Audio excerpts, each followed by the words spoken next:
So shame and vulnerability is like life. Like this slide I have printed out in my office, and I go through it. I see like 7 clients a day. I would say 5 out of 7, this thing comes out. So what is shame? What is vulnerability? And then how does it impact our connection? So shame is when we feel armored, when we disconnect, isolate, when we're scolding or feel scolded. The antidote to shame is vulnerability, connection, and empathy. So for example, if you guys have a kid in your program who tends to, when you get mad at them or they have done something wrong they're not supposed to, takes themselves off and they go hide, they go sit in a corner, whatever. This is classic timeout strategy, is shaming. And you know that a child is feeling shame when they take themselves off. Because what do you do when you go into shame? When you've screwed up and you know it, and you've sent a talking crap about one of your friends' text message accidentally to that person, what do? Hide. What do people say? I want to hide under a rock. I want to blend into the walls. I want to die. I want to pretend I'm not even here, right? Can everyone access a shamey moment in their mind? Can you just hold a moment of the last time I really feel like I screwed up and I got caught?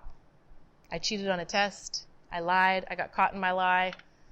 I just did something I'm not proud of. Or maybe you got mad at a kid and then the parent heard about it and then goes up to you and goes, hey, I heard about what you said to my kid. Does that resonate with anyone, of having any kind of shamey interactions with parents where you're like, busted?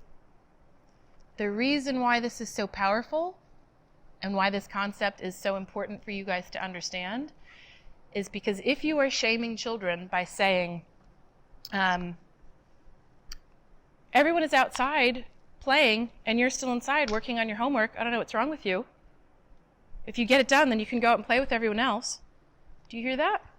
Do you hear that little tone of shame and how it's not exactly connecting?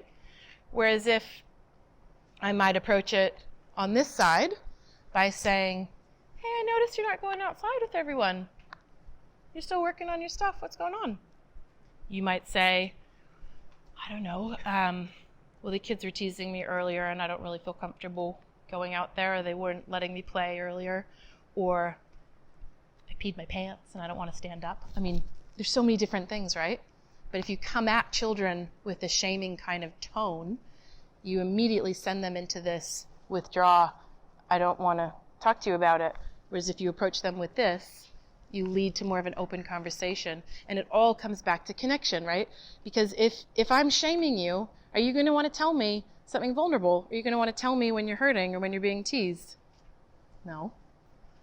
Hell no. But if I'm being vulnerable, connecting, extending empathy to you, are you going to want to talk to me and tell me what's really going on? Or if you're being abused at home? Or if one of the kids is bullying you? Yeah. Yeah, for sure.